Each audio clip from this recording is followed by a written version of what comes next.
by sending check or money order or use your credit card. This is CNN.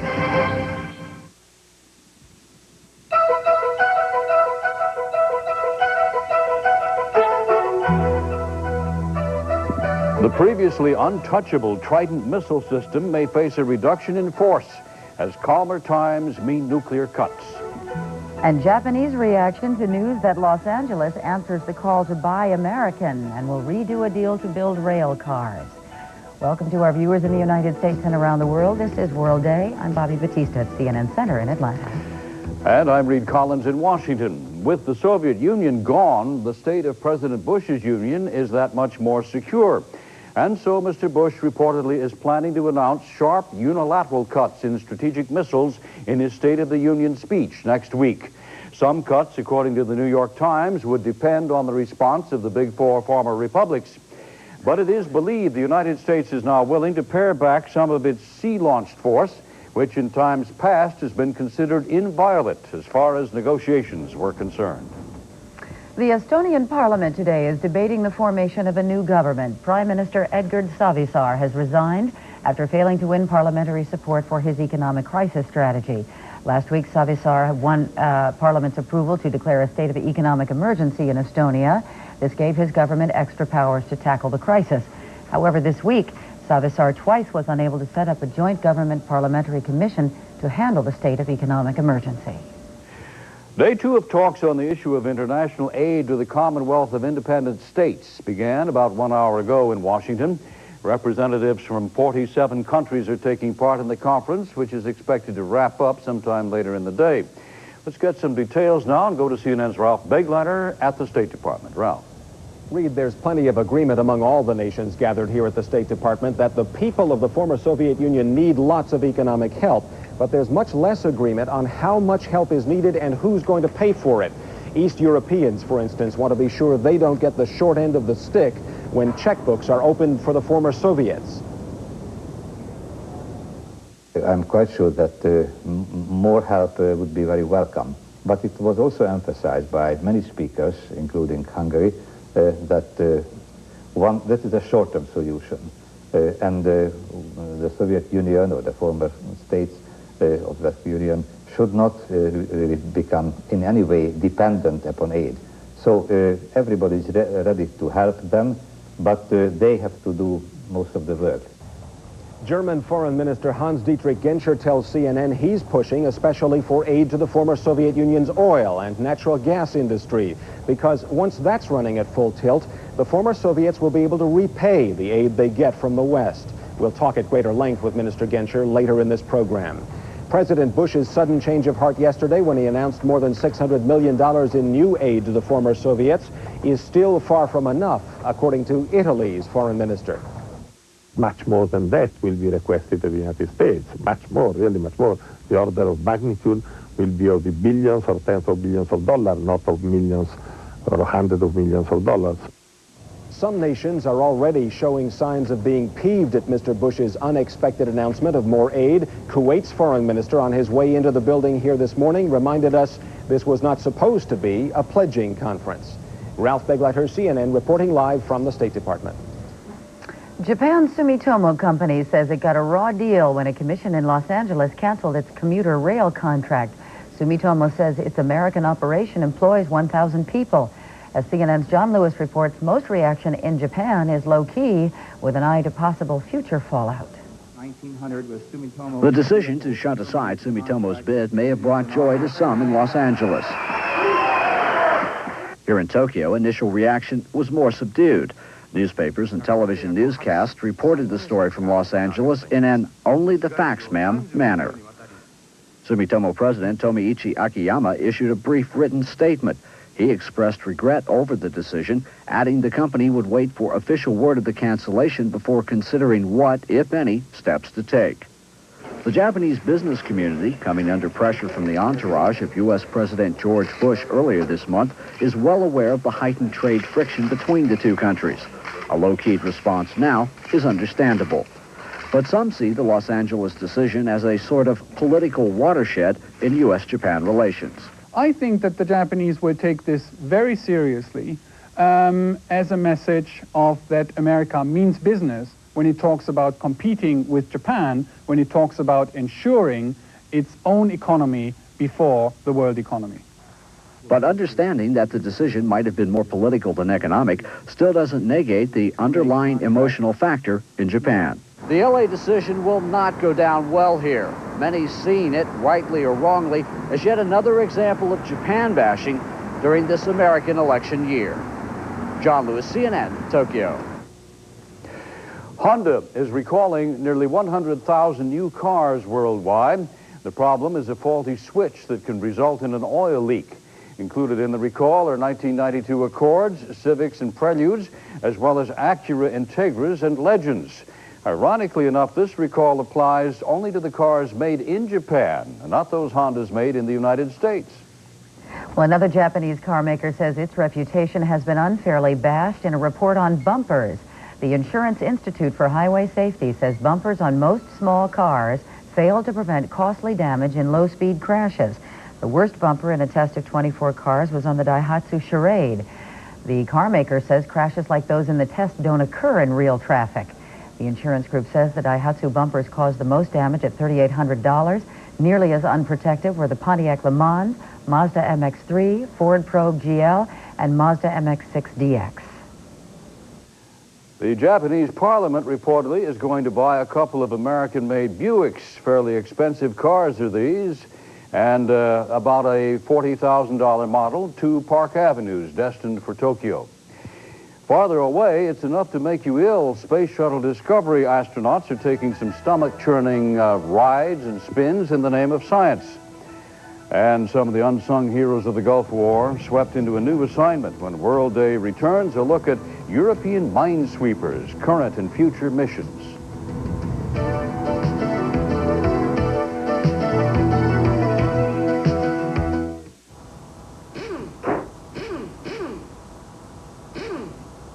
I hate to break it to you, John, but it's going to be a big one this time. I'll give you a minute. Tough break. His first major repair, and it comes just 2 months after his manufacturer's warranty ran out. Worst part is he could have avoided this bill by signing up for Geico's mechanical breakdown insurance back when he bought his new car, or any time before it hit 11,000 miles.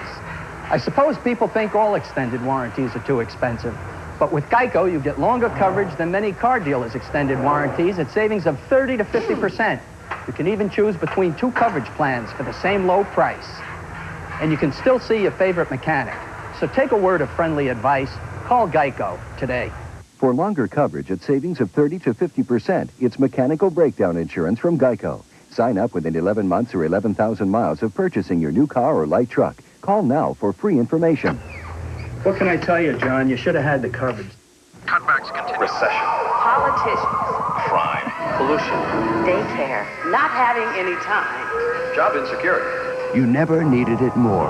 A new extra-strength pain reliever made to get today's tough headaches before they really get you.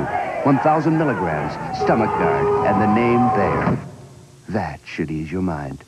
Introducing new extra-strength Bayer Plus. Now there's no pain you can't bear. I have Denorex on this side. As soon as I put Denorex on my hair, I felt like the itch was going away. The tingle feels like it's taken away the dandruff. Denorex with conditioners, the dandruff shampoo you can feel working. I have no dandruff, and I have no itch. On CNN today, taking charge of your money after you've lost your job. Some tips on Day Watch. Then on Cryer and Company, a look inside the mob. How powerful is it? All today on CNN. Sound and visual cues, and small electric impulses are applied to his legs. Well, the fact that there's no snow in space didn't matter to the crew of Discovery today. At least 2 of them went sledding anyway, blindfolded and wearing earplugs. In one test, the astronauts were strapped to the sled on their backs with their legs in the air. In the other test, they sat upright. The experiment is designed to help scientists learn how to overcome space motion sickness. In the former Soviet Republic of Georgia, troops loyal to the ruling military council continue to gain ground. Now they're said to have taken the western Georgian town of Sinaki. Forces loyal to the ousted president Zviad Gamsakhurdia have sent negotiators there. Reportedly, they have agreed to some key demands from the revolutionary government, although clashes are reported elsewhere. Gamsahurdia supporters continue to demand the former leader's return to power. One resistance leader says now they'll use peaceful means, though, in resisting the new government. Gamsahurdia's own whereabouts remain unknown. Minesweepers in the Gulf War played a key role in keeping sea lanes safe. The work was dangerous, but far from glamorous. Minesweepers are still playing a strategic role as part of the NATO Rapid Reaction Force. CNN's Patricia Kelley spent time in the English Channel on British minesweepers on a training mission and filed this report. It looks calm, but the dangers of the deep are ever present. 4:15. 15 at port, we're on, sir. Happily, so too are the defenders. The recent Gulf War and one or two other events in the past 10 years have shown that although it isn't glamorous and it's a slow process, mine hunting and clearing mines is important. In World War II, only half the mines laid in the sea were recovered. They explode on contact and they're still being found today. In some parts of the world, they're still being used. Modern mines can be designed with the fingerprint of one particular ship. Mine hunters and sweepers are therefore becoming more sophisticated to deal with the threat. If there's no shipping around, then they blow them up. In a sensitive area, the mines have to be diffused. That depends on the skill of every man on board, especially the divers, underwater bomb disposal teams.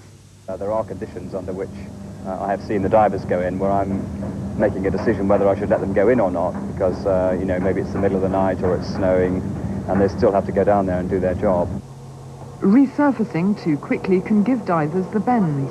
3 meters, we're down. Decompression chambers on board deal with that. These are the unsung heroes of the Gulf War, conflicts like it in the past and inevitably those to come, fighting a cheap and effective weapon capable of crippling an entire navy long after the battle is over.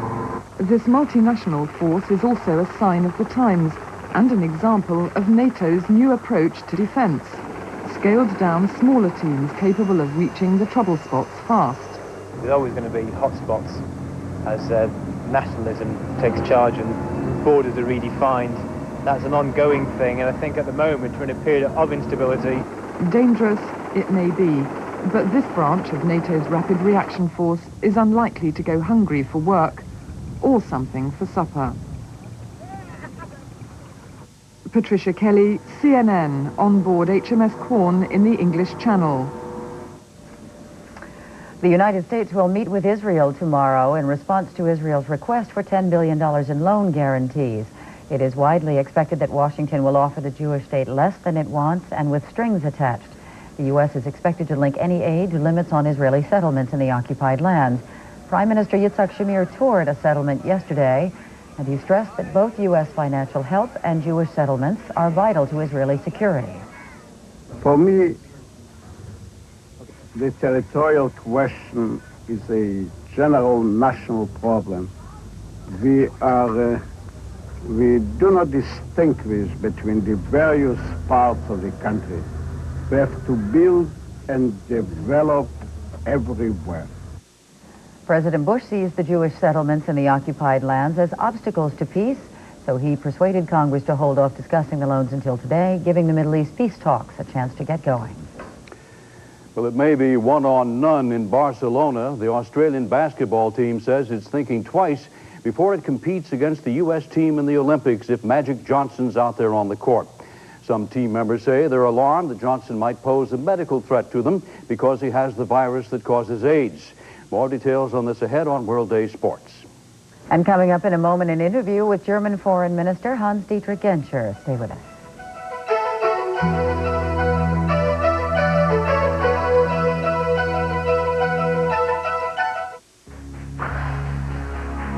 Kennedy, the legend. I suppose really the only two dates that most people remember where they were was Pearl Harbor and the death of President Franklin Roosevelt.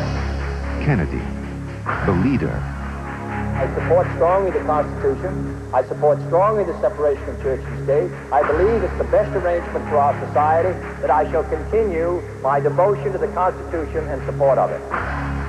Kennedy, the man.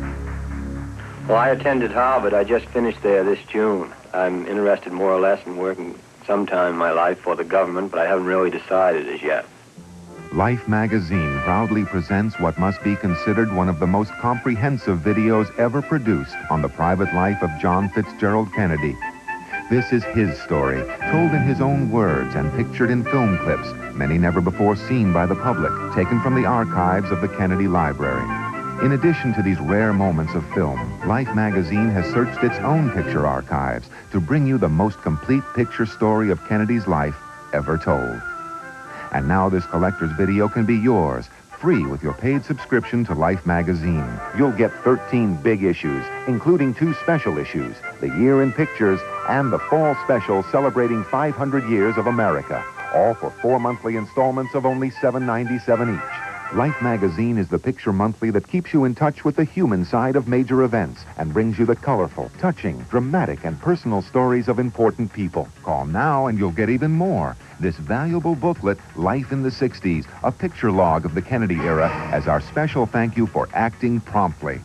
So call right now and receive 13 great issues of Life, the remarkable Kennedy video, the 2 special issues, and the extra gift, Life in the 60s. Call now.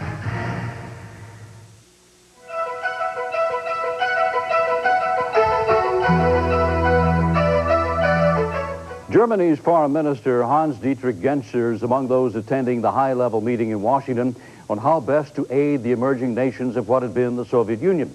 CNN's World Affairs correspondent Ralph Begleiter spoke with Mr. Genscher before this morning's session.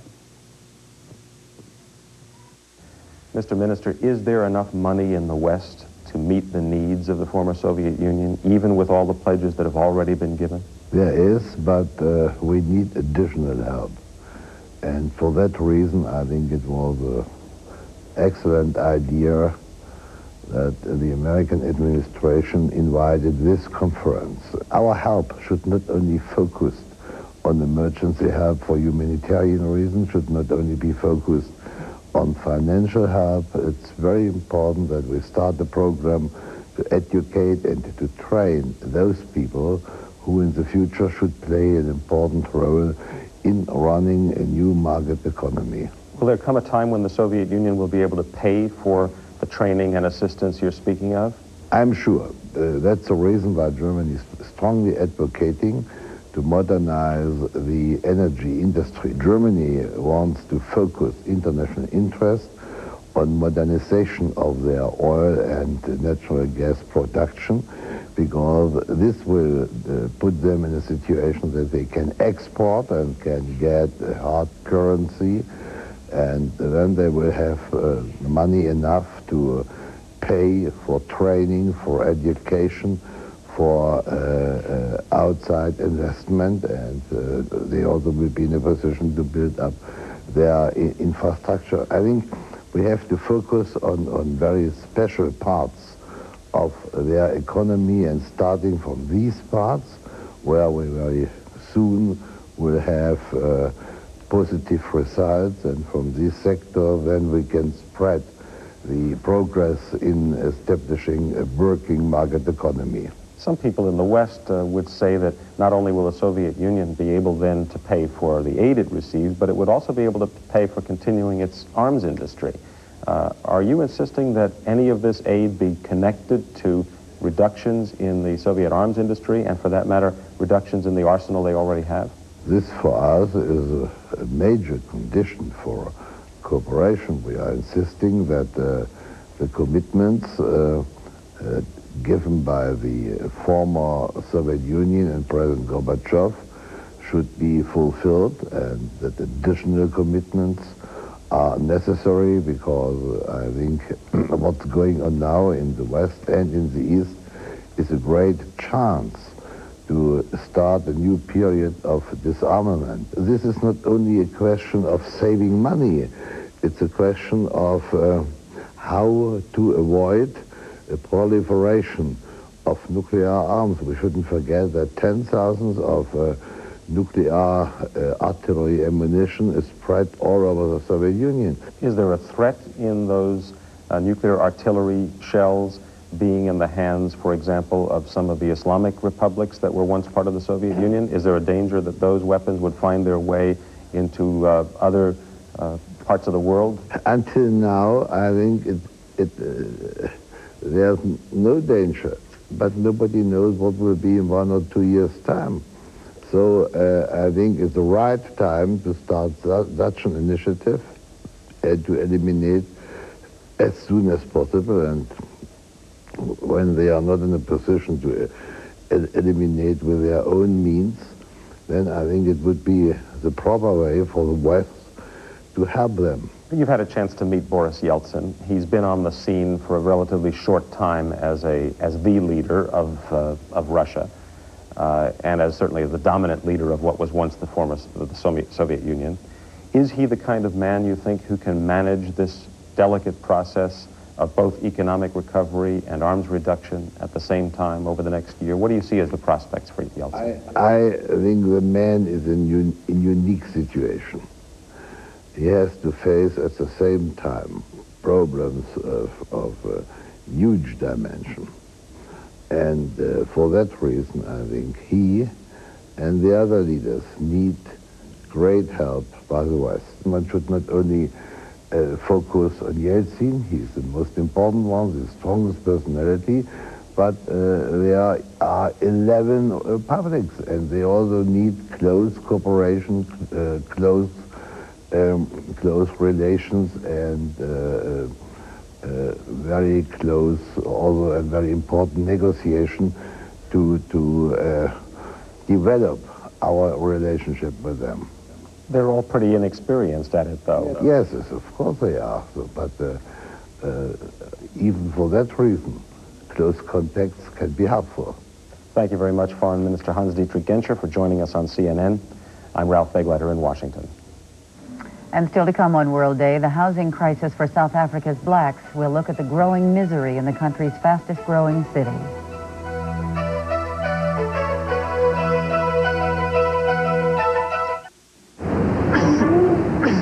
That cough sounds awful. Come home. When you have to doctor a bad cough, reach for new Robitussin Maximum Strength Cough from the brand more doctors and pharmacists recommend. It lasts up to 8 hours, and you can't buy a stronger cough medicine without a prescription. I'm glad to see you. This'll help. New Robitussin Maximum Strength Cough. Big relief for your worst coughs. In today's global economy, many people commute to work by 747, often KLMs. That's because we go to more cities in Europe, Africa, and the Mideast than all U.S. airlines combined, which helps explain why KLM is the airline of the seasoned traveler, no matter how long the commute. Remember when cats sang for Meow Mix? Meow, meow, meow, meow. Well, now there's an all-new Meow Mix. With flavors cats prefer 3 to 1. If cats sang for the old Meow Mix, what'll they do now?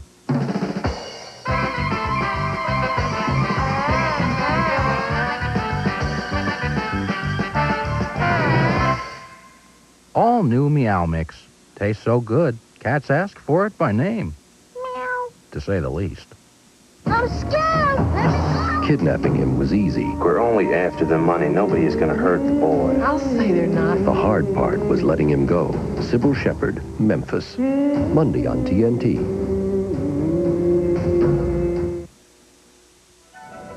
I'm CNN meteorologist Valerie Voss. The snow continues to come down across southern France, and in fact, in some ski areas, more than 2.5 meters have been reported. These pictures from earlier today in Toulouse, France. As you can see, snow on runways and roadways caused problems, knocked out power. It looks like that snow will be around for just a little while. I will have the complete world weather tour at about 45 past the hour. World Day continues now. Valerie.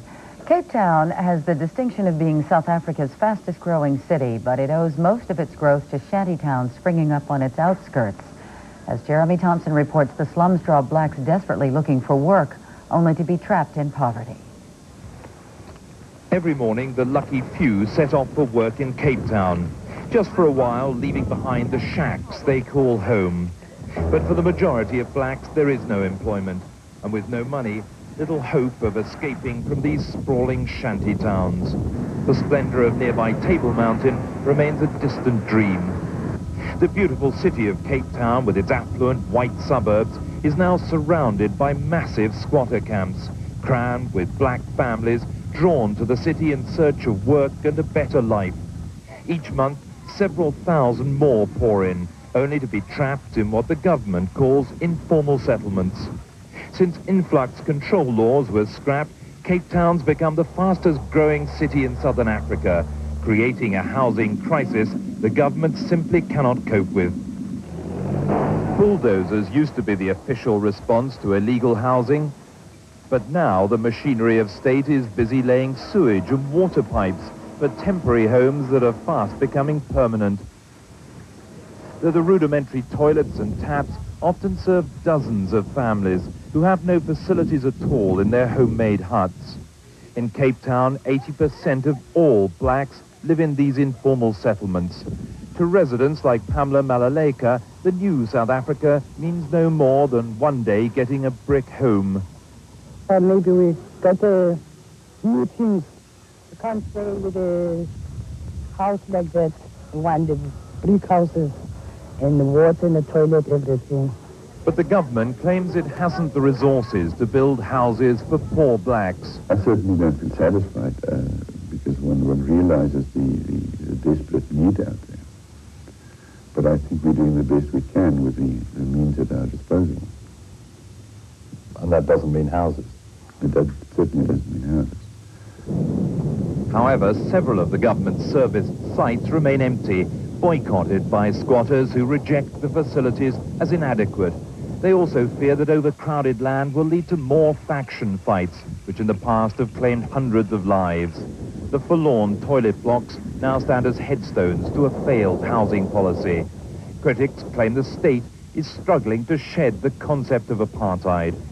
The state is still talking about building black townships on the edges of cities on land which is still far from the center and so on. And those are just, they're not on. They're just not on for South Africa of the 1990s. It's not on in terms of what people want.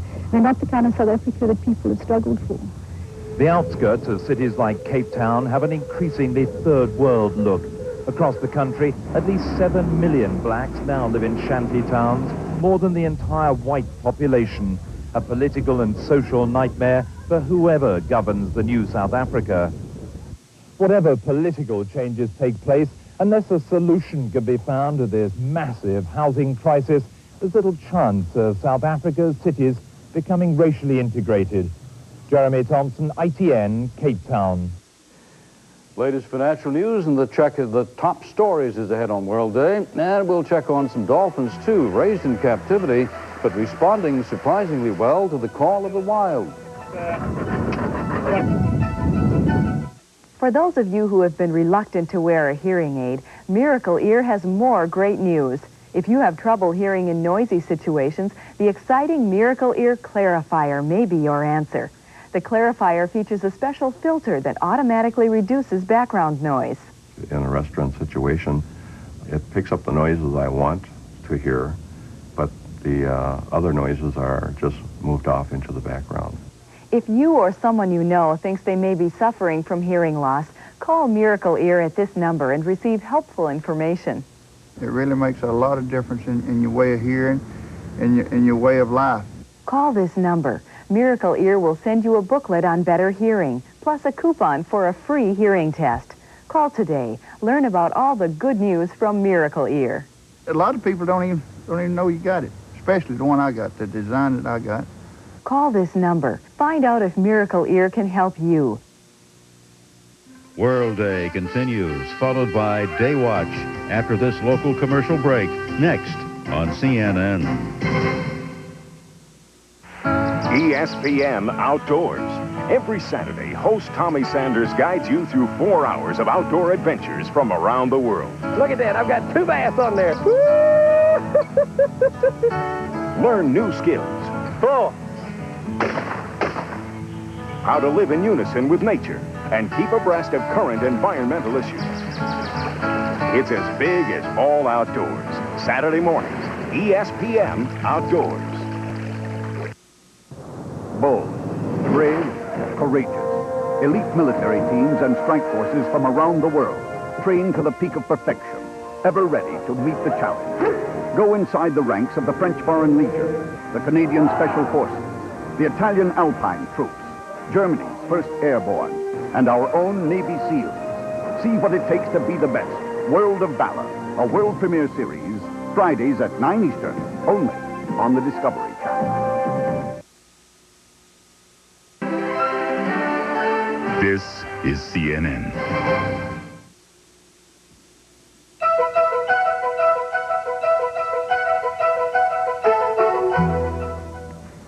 A quick look now at today's top stories. Washington sources say the U.S. may cut its submarine missile force depending on arms reduction talks between the U.S. and Russia. And President Bush reportedly is even willing to make a first reduction in the Trident fleet. The two-day conference on aid to the Commonwealth of Independent States ends today. The final session is expected to focus on coordinating the international effort. President Bush says the U.S. will pledge an additional $645 million in aid. The European community says more than $78 billion in aid already has gone to the former Soviet republics. Japan is reacting cautiously to the news that Los Angeles officials are scrapping a deal with a Japanese-owned company. The Los Angeles County Transportation Commission yesterday voted to cancel the $122 million contract for commuter rail cars. The Japanese company's president says the decision had nothing to do with business. Now let's get the World Day Financial Report and all the business. And here's Jan Hopkins in New York. Jan? Thanks, Reid. Stock prices are moving higher once again following yesterday's late afternoon rally. Right now, the Dow Jones Industrial Average is up 4 1/4 points at 3260. Volume is heavy again today, 52 million shares traded so far. Advancing issues are just slightly ahead of declining issues. The broader markets are down and the secondary markets are higher. Many investors seem to think that the cancellation of Sumitomo's contract with Los Angeles County is good news for Morrison Knudsen. That stock is up 1 5/8 at 54.5. Morrison Knudsen was one of Sumitomo's competitors in bidding to build rail cars for Los Angeles County. Long-term interest rates are rising for the second straight day. Bond traders bearish ahead of the Treasury's $9.25 billion auction of 5-year notes later today. The bellwether 30-year bond right now is down 0.5 point in price, and the yield stands at 7.66%. The dollar is recouping some lost ground. It's up 1 pfennig against the German mark, up 1/3 of a cent against the British pound, and up 1/3 of a yen against the Japanese currency.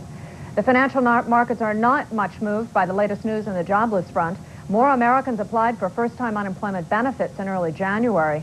New jobless claims rose by 46,000 to 447,000 in the week ended January 11th. That's about in line with what analysts had expected. A tiny gesture in a very big trade dispute. Japan's parliament today saying that it plans to buy 2 American cars. The parliament will purchase 2 of General Motors' Buick Park Avenues.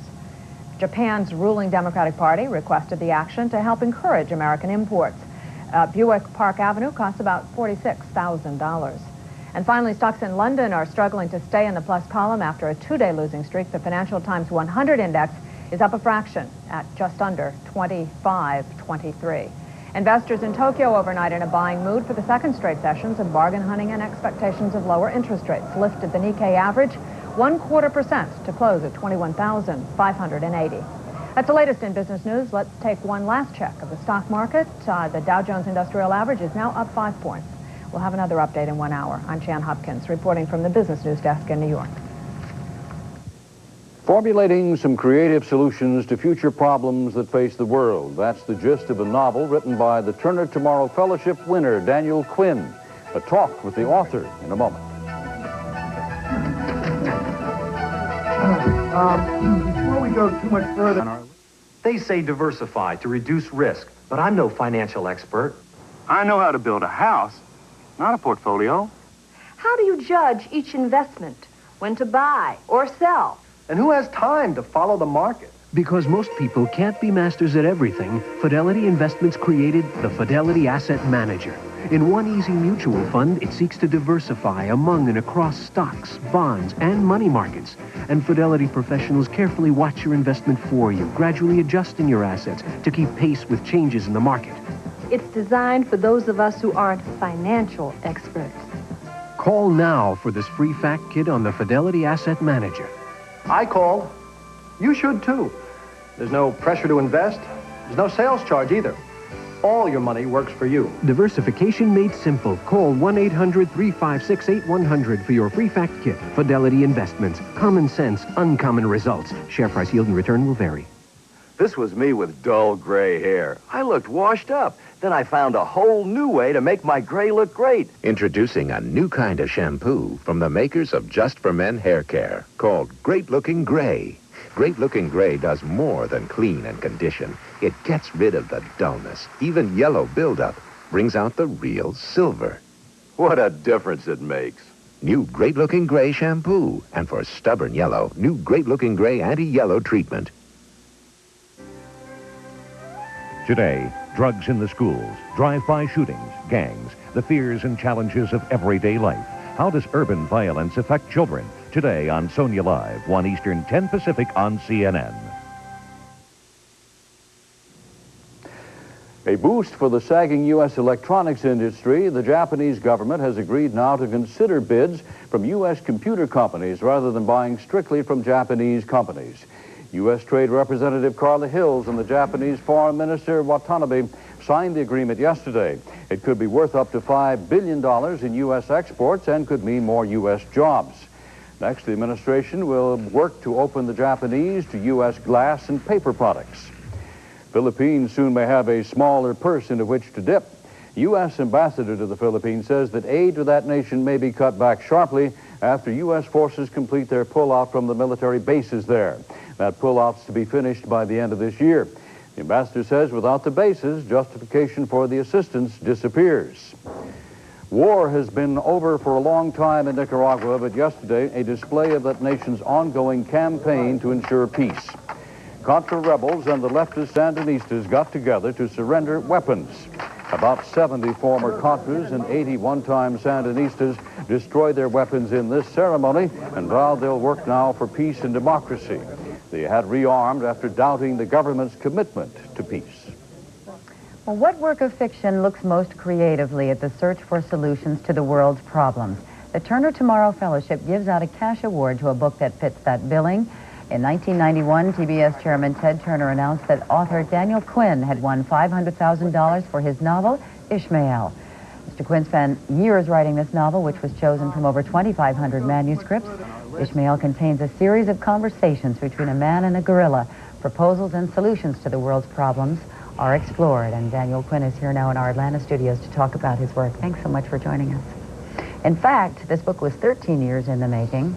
Yes, and through numerous manuscripts and was rejected from a lot of previous publishers. Do you think that maybe it was just a book whose time has come? Oh, yes, very definitely. This is what I realized when I first heard the announcement of the award, was I realized that finally there is someone who not only will look at my book, but wants to see my book. And this is exactly what I've been struggling with for all these years. Well, as we mentioned, the book is a series of sort of searching conversations between man and ape, and it's about man's place in the scheme of things. It is not so much a New Age book about man finding his own personal meaning of life. Definitely a distinction. Yes. This is certainly a question that comes up in the book, is that I think that we have to look away from finding out how to save me and think about how to deal with the world and become part of the world again. Stop worrying about our souls and being safe, and it's certainly a theme in the book. The book divides man into givers and takers. What is the concept there? Levers and takers. I'm sorry, levers and takers. The levers of the world are the ones who have, in fact, left the world alone and have not tried to make it their possession, whereas we have taken the world and made it our possession. We treat it as though it were a chattel of ours, a piece of real estate that we own, and that the rest of the community of life is just there by our sufferance, really. And that if they come out badly, that's too bad for them, because this is our world, and we bought and paid for it at some time or other in the past. We have the deed to it, signed by God, presumably. Unfortunately, the takers are winning, aren't they? Yes, they certainly have won so far. This, you were once a Trappist monk, and you've made several religious references. Would you say that the book is essentially religious in nature? Yes, I didn't try to stress that in this book because I figured that there was going to be enough matters of controversy in it without drawing that into it. But the book that I'm working on now will address the religious aspects of it more directly. Speaking of controversy, this book did not win without a little bit of controversy. In fact, a couple of the judges had threatened to quit. Moreover, the process and the books that they had to review, and I think several of them felt like they'd been sort of taken or had. How did you feel about that? Well, I knew, excuse me, I knew that that I was all right in the sense that I had worked on this book for 13 years, and so the process worked, I felt, fairly in that finally the work that I'd done was recognized and accepted. Excuse me. I think there was concern over such a huge sum of money, which is supposedly the largest literary award ever given, that a huge sum of money was being given to one single author. Yes, and Styron made this point that there were many authors out there struggling, and he didn't realize at that time that I was one of those authors and that I spent such a huge amount of my life on this book. And that if you work it out, divide 13 years into $500,000, you find out that I didn't make a killing there by any means. So that I think if he'd understood that this wasn't just something I knocked off in 6 months, I think he might have had a different take on that. 13 years. Who influenced you, or what influenced you to come up with this book? That's a long story. It really is. I could talk about it for hours because it wasn't one thing. It was many things over many years. And I began to struggle with a complex of ideas. And for many years, I didn't have a book at all. I just had attempts that I made to grapple with a huge amount of material and sort it out and sort it out and sort it out. It was really only with Ishmael that I got the final sort. I'm not going to ask you what that is because I don't want to give away the book. Do you feel like this book will make a difference later, perhaps, if not now? That's my hope, really, that it will sort of sink into the consciousness of the people of our culture, the way that, say, the ideas of Sigmund Freud sank into it. No one talks about Sigmund Freud, but we all use his language.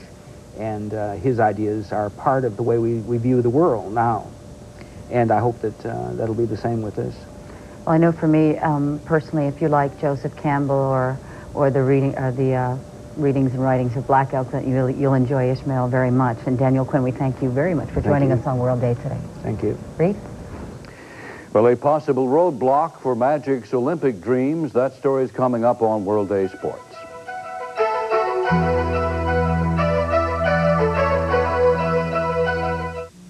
Something's waiting inside the powerful 486 SX computer. A technology that will make it even more powerful.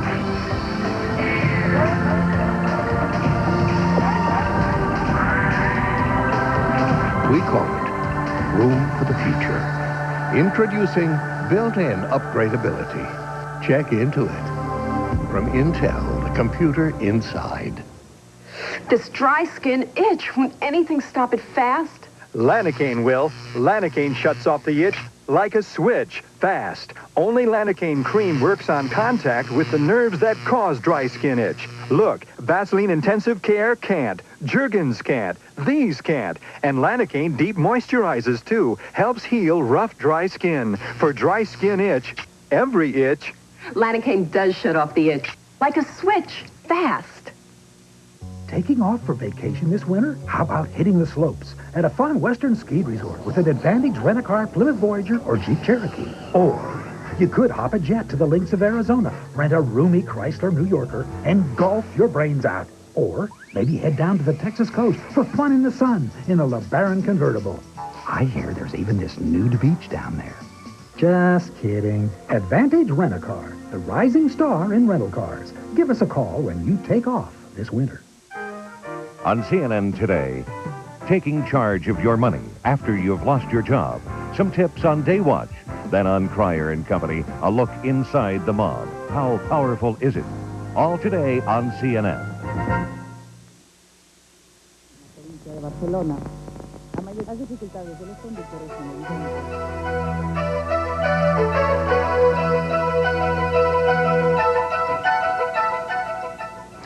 Well, how to lose all that snow? That's just one of the weather problems the world's facing now. Let's go to Valerie Voss. Valerie? And Reid, I'm sure it's Toulouse that would like to lose the snow. It is still snowing in some sections of southern France. We'll get to that in just a moment. But let's start with some heavy rains that have been falling across some eastern and central sections of Brazil, associated with a trough of low pressure that is drifting slowly eastward, but anywhere from 50 to 100 millimeters of rain have fallen in the last 24 hours. That's 2 to 4 inches. There's some fog across some western sections of the continent. A rather strong low pressure center pushing up across southern Chile and Argentina will bring some rains and perhaps some thunderstorms through Argentina and into southern Peru with time today. Some conditions, 1200 Greenwich Mean Time, and our next stop is the Pacific region, where some cold air across northeastern China is producing some snow in that region. I think our next stop is the Pacific region anyway, and there is also some snow shower activity occurring up across northern sections of Japan around Sapporo. Indonesia still reporting showers and thunder showers. A frontal system that stretches across Australia from Kimberley in the northwest down to Sydney in the southeast, producing scattered rain showers and thunder showers. Also some light rain moving on to the South Island in New Zealand, just not quite visible on this picture. 1200 Greenwich Mean Time, some representative conditions. And moving on to the African continent, things are very quiet with high pressure. Some showers and thunder showers reported around Madagascar and over to Angola. Few rain showers northeastern Mali, and there are sandstorm conditions being reported with very strong winds and blowing sand from Niger to Sudan. Low pressure in the western Mediterranean is what is responsible for our snow that stretches into southern France. Let's take a look at the European conditions map. You see that low pressure area, and you see snow continuing southern France and even as far back as Albacete, Spain.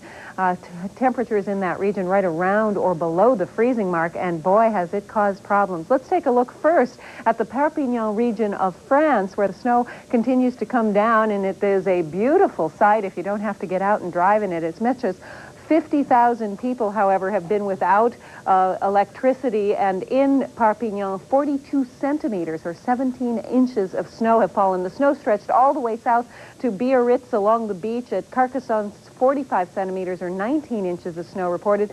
And up in the mountains in the ski reports, for instance, Chamonix, 2.5 meters or 100 inches of snow have fallen. A state of emergency has been declared in the Pyrenees. The snow has also been falling in parts of Spain, especially the Catalonia region. At Figueres, Zaragoza, and Mallorca, it makes driving very difficult. There have been numerous accidents, and they say that that has made many roadways impassable. Up a little farther to the north, it's quiet for the British Isles, but rain and windy conditions across the Norwegian Sea. Conditions, 1200 Greenwich Mean Time, and forecasts are for some specific European cities for Friday.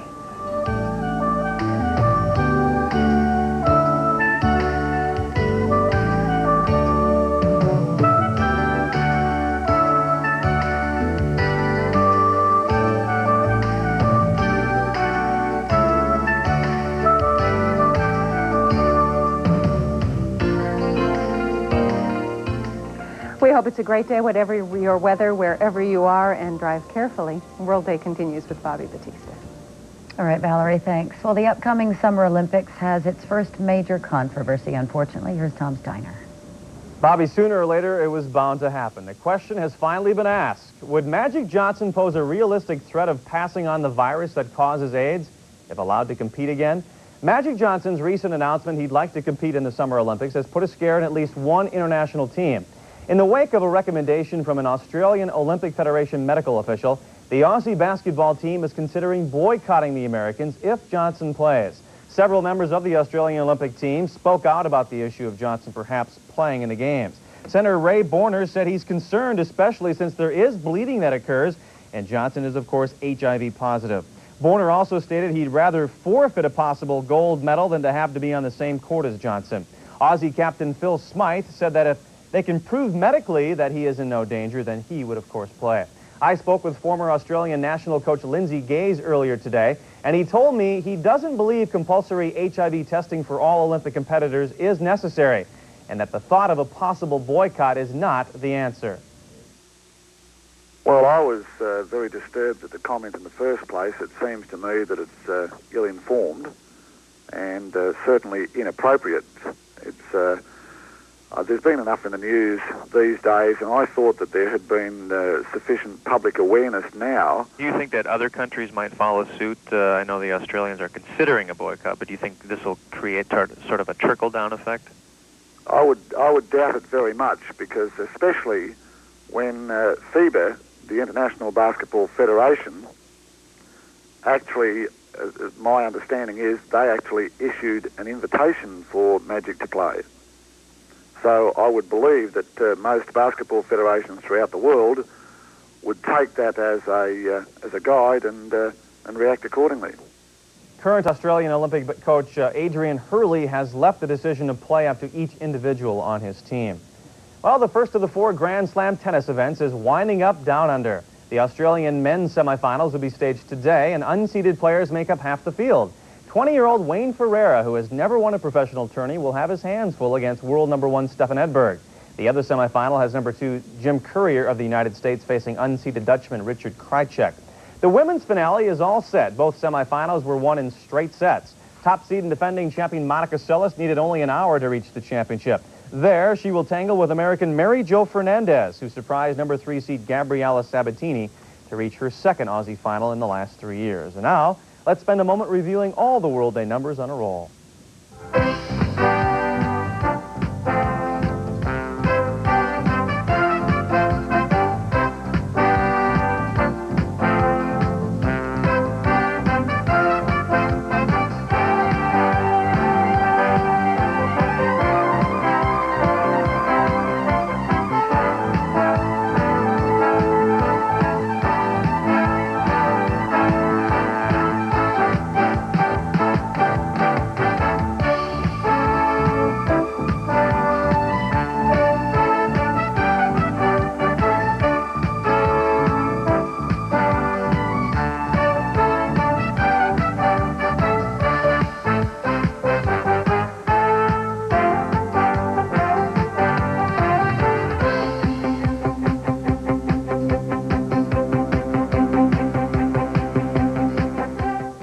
We've got to run, but next hour we'll have some run-and-gun fun from the NBA. We'll hope to see you then. Reid?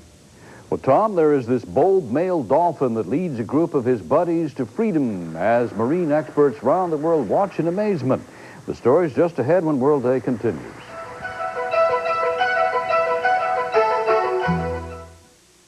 How's your sinus pain when you bend over? It hurts right in the top part of my nose. I mean, my eyes just ache. Did you know all these sinus pain formulas have the same medicine? Is that right? The Sudafed sinus? They're all the same, but not this. Dristan sinus? What's different about this? It's got the modern pain reliever ibuprofen. I would like to try Dristan sinus. Oh, I feel so much better. I mean, I don't feel any pressure at all. No sinus pain, no drowsiness. This is it, Dristan sinus. Dristan, the face of relief today.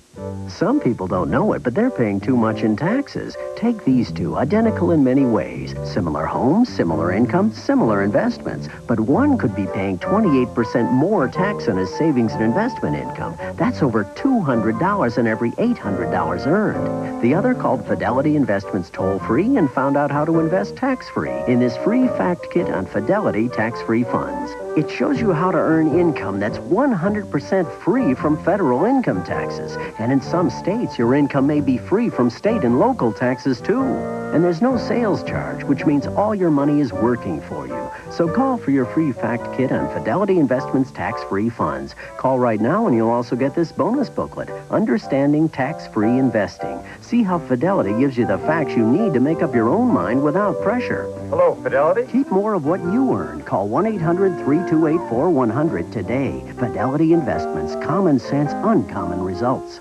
Madison, you should have seen me at this meeting. I was cool, I was confident, I had everything they wanted before they could ask for it. Research, no problem. The analysis, the projections, never looked better. Madison, oh, you should have been there. Cambridge Businesswear keeps you organized, together, and always looking your best in business. You and me, kid, we're going places, huh? Cambridge Businesswear, as important to the way you look as the clothes you wear.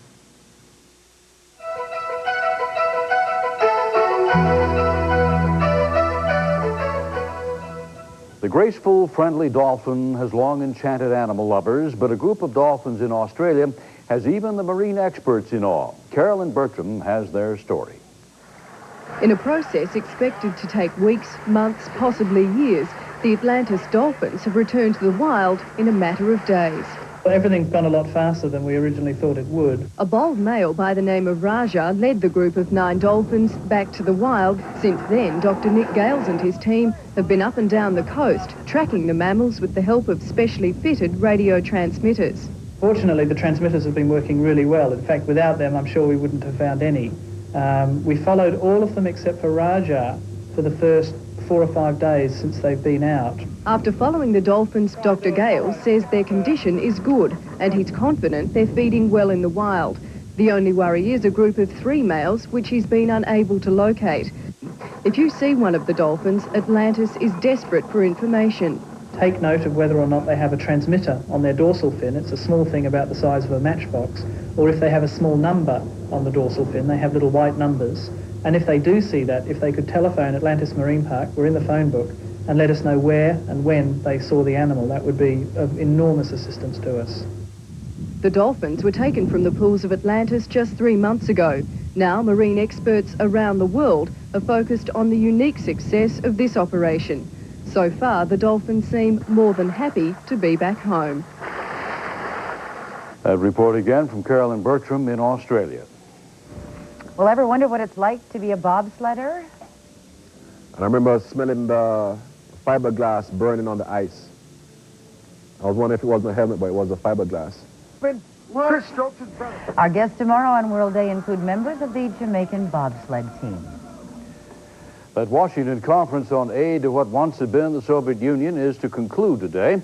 And on the International Hour today, how much help is needed and in what form? We'll hear from the U.S. Agriculture Secretary and from a Russian expert. That's at 3 p.m. Eastern Time. And that's World Day Today. I'm Reid Collins in Washington. And I'm Bobbie Battista at CNN Center in Atlanta. Donna Kelley's here now with a look at what's next on Day Watch. Bobbie, Reid, thanks. Coming up on Day Watch for our U.S. viewers, jobless Americans may get more help. President Bush reportedly is considering another extension of unemployment benefits. And personal finances are a key concern of people who suddenly find themselves out of work. Our guest in our Watch Your Dollars will offer financial planning tips for people who are newly or about to be unemployed. Stay with us. Day Watch is coming up right after this break.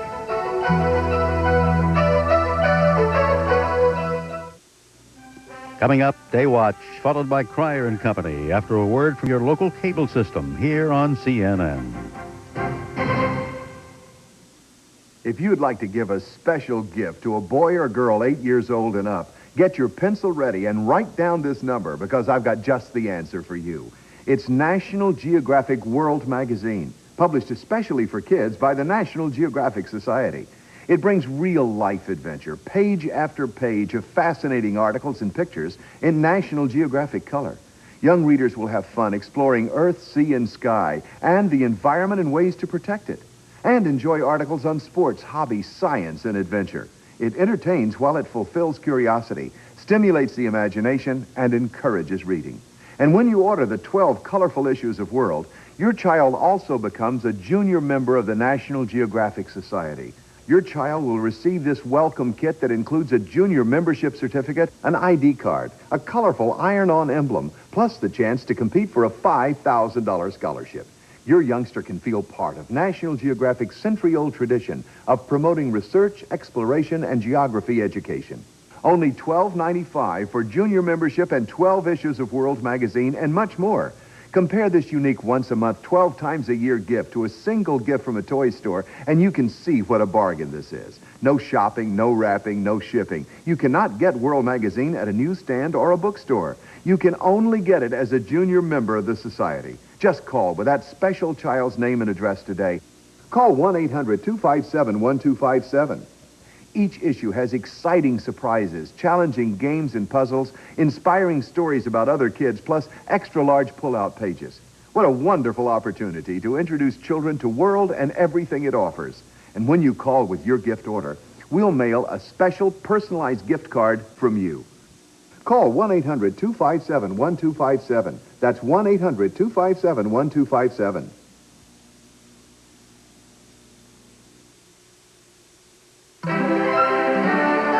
This is CNN. Los Angeles changes its mind. But was it a simple business decision or, as charged, Japan bashing? How do people across the United States feel about the idea of buying only American cars? The answer may surprise you. Democrats and Republicans push for extending unemployment benefits, but there's disagreement over how to pay for it. And we'll talk with an accountant who specializes in financial planning for the unemployed or just about to lose your job. Those stories and more for Thursday, January 23rd.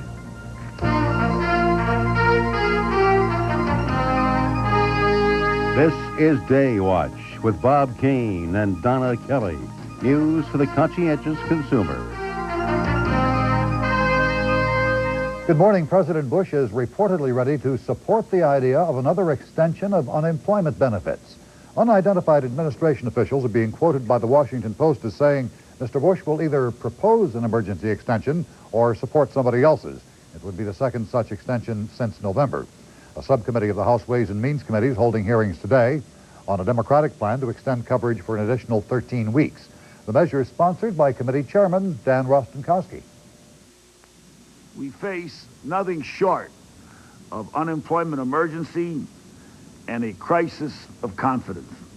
There are nearly 1 million workers receiving emergency unemployment compensation, and about 600,000 of them will be running out of benefits starting February 15th. We must act quickly to provide them with an extension of benefits so that they and their families can pay their bills and make ends meet until the economy begins to recover. Democrats want Mr. Bush to declare a budget emergency so the cost of extending the benefits could be paid by extra federal borrowing. Republicans also want to extend benefits, but they're proposing other ways to pay for it, including possibly closing tax loopholes.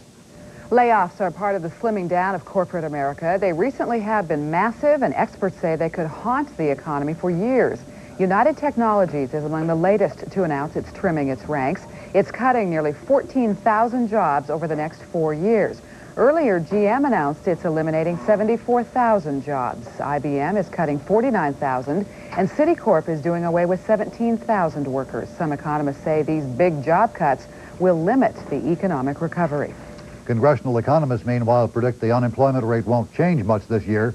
A report from the Congressional Budget Office says unemployment will stay around 7%. The current figure is 7.1. The report warns that quick-fix tax cuts and spending programs could increase the budget deficit and worsen the economy in the long run. It suggests waiting to see if recent drops in interest rates will turn things around. The CBO predicts a weak recovery will begin this spring.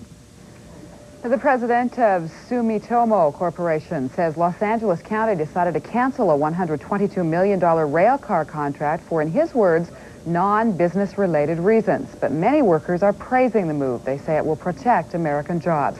CNN's Dan Blackburn has our report. Angry workers and politicians gathered outside the county's Hall of Administration to demand cancellation of the controversial $122 million contract with the Japanese firm Sumitomo to build rail cars for the next leg of the region's huge transit project. It is a line drawn in the sand where we say, we're not going to sit idly by anymore as we watch our taxes and our jobs go somewhere else. Inside, the message clearly was heard as panel members moved to cancel the contract. It is in the best interest of the Commission to terminate contract PL 1900 with Sumitomo for vehicles, terminate the contract for convenience, and authorize the executive director. And several hours later, the panel voted unanimously to approve that motion. Also approved, pending further review, was a proposal to now develop a home-built L.A. rail car, possibly in this Southern California General Motors plant, which the automaker plans to abandon. We can buy that facility for a fraction of the value, and that's where we need to be producing this product with American workers who live here, who pay their bills here, and who pay their taxes here. The controversy has been building since last month, when transit officials awarded the Green Line contract to Sumitomo, despite a $5 million lower bid from an Idaho-based firm. While denying they are engaged in Japan bashing, organizers of the opposition believe they have sent a message across the country. Political officials, when they spend taxpayers' money, they need to think how they can reinvest in their own society. Other countries around the world do that all the time. For them, it is standard operating procedure, and it has to start being that for us here as well. The real issue here is not so much about jobs, there are not really that many involved, but about election year symbolism, the politics of recession, and perhaps the future of American transportation policy. Dan Blackburn, CNN, Los Angeles. A nationwide survey by the Detroit Free Press newspaper shows many people say they fully intend to buy an American-made car next time they buy one. 607 people were questioned. 51% said they would purchase only a car made in the U.S. 4% said they would buy only an import. 44% said they'd buy either. Japan's parliament is trying to encourage Japanese consumers to buy American. The parliament's lower house announced plans today to buy two Buick Park Avenues. They will cost roughly $92,000 total, enough to make a ding but not a dent in Japan's $38 billion trade surplus with the U.S. The Honda Motor Company is recalling 70,000 of its Japanese-made cars. The company wants owners to return the cars for repairs to a faulty switch that could leak engine oil. The recall applies to Honda Accords, Civics, and Preludes made in 1992, as well as 1992 Acura, Integras, and Legends. About 70,000 cars were shipped worldwide. 27,000 were destined for the United States. Bristol-Myers Squibb Pharmaceutical Company has announced it'll provide free cardiovascular drugs to poor people who don't have health insurance. The company already offers such patients access to cancer and AIDS medications. The pharmaceutical industry has come under criticism for making too big profits on expensive drugs. The definition of big could decide a $150,000 lawsuit. Richard Kaufman, who's described as a large man, is taking Southwest Airlines to court. He says Southwest kicked him off a flight from Phoenix to Las Vegas back in 1990. According to Kaufman's lawsuit, Southwest's crew said he was so big, he was encroaching on the passenger next to him. Southwest says it offers larger passengers a second seat at a discount. Ahead on Day Watch, managing your money while going through a job change. We'll talk with a financial planner who helps the unemployed. And a bump can cost you a lump. Even a minor crash in a new car can cost thousands of dollars to repair.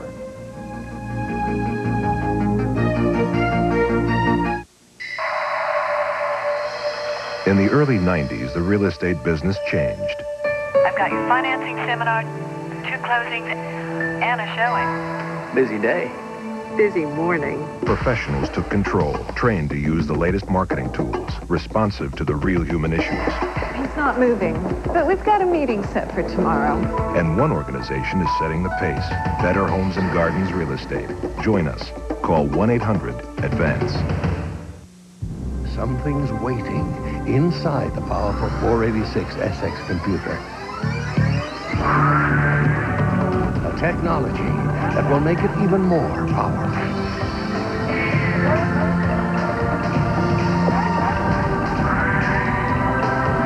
We call it Room for the Future. Introducing built-in upgradability. Check into it. From Intel, the computer inside. How many pancakes have you eaten? No way. Oh, yes, she did, because Mom switched to Bisquick. They're light and fluffy, and Bisquick doesn't have cholesterol. I didn't know that. Did you know that? She knew that. Bisquick makes the day's pancakes. Mothers have learned from countless doctors and pharmacists to take care of coughs with Robitussin. And they've taken this advice home. Robitussin, recommended by Dr. Mom. Ask your doctor or pharmacist. Campbell's heard your healthy request. Low fat. Less salt. But lots of taste. Here's our answer. New Campbell's Healthy Request ready-to-serve soups. All the great taste you want without some things you don't. New Campbell's Healthy Request. And healthy. New Hampshire's not first in crime or taxes. They're not first in sports or music, but they're first in the presidential primary. And some folks think that makes them first to be lied to. Promises, Promises. Sunday night, 9 Eastern on CNN.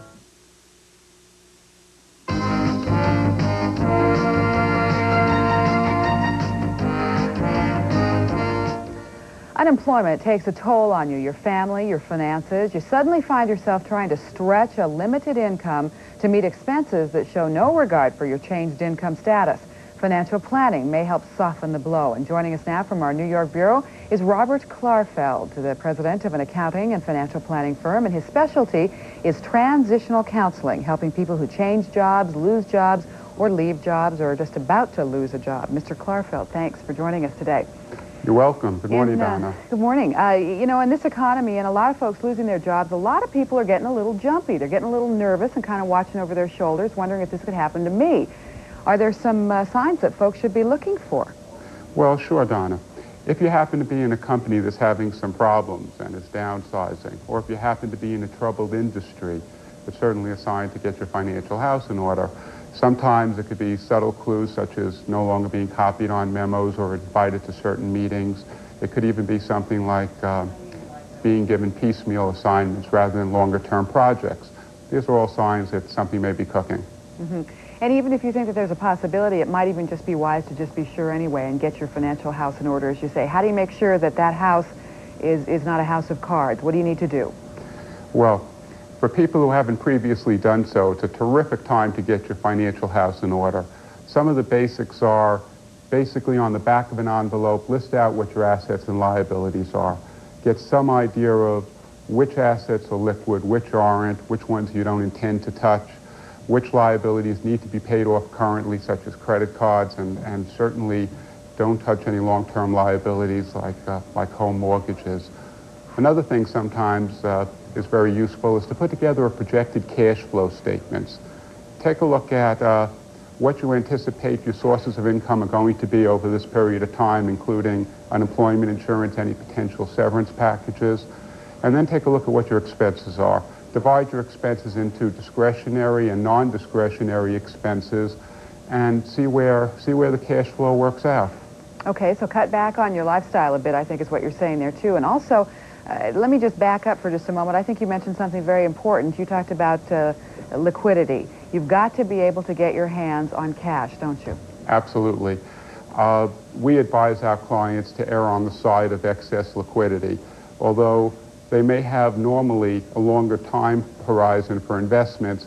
This is not the time to catch on to longer-term investments. This is a time where someone wants to make sure that if they do need to liquidate assets, their assets are relatively liquid. So what would you recommend if you were trying to plan for the next maybe year ahead? What would you do with your accounts? Would you keep the long-term investments there and put as much as you could in savings or in a savings account that you could get your hands on? Well, I would emphasize money market funds and short-term CDs, short-term treasuries. Providing there's an initial layer of primary liquidity, you could get perhaps a slightly larger return by going out to 1 or 2 year treasuries. Realistically, you're not facing very much of a loss should interest rates rise. If you see something happening, how much can you hope to accomplish by talking with your employer and saying, look, what can we do? What kind of severance can I get? What kind of benefits can I still keep? Well, obviously it depends on the employer and the circumstances, but in general, it's a good time to find out in minute detail exactly what the corporate benefits you currently have are, because these are benefits you're going to have to use as a basis of comparison when pricing if you choose to replace those benefits. On the other hand, could folks get into a panic and start changing things that maybe they should leave well enough alone? Absolutely. One of the first rules is don't panic. Some long-term investments, such as lump sum distributions from pension plans or 401k plans, if at all possible, they should not be considered part of the safety net. You want to be able to roll those over into IRAs, or certainly you want to continue the tax deferral element. Financial planner Robert Clarfeld, thanks for joining us today. You're welcome. And tomorrow in Watch Your Dollars, with mortgage rates falling and reports of tax credits for new home buyers, now may be the best time to start looking for a new house. Tomorrow's guest will give us some tips. Bob? Coming up, Tom Steiner's sports, including the story of a tight NBA race in Charlotte as the Bulls go after their 11th straight win.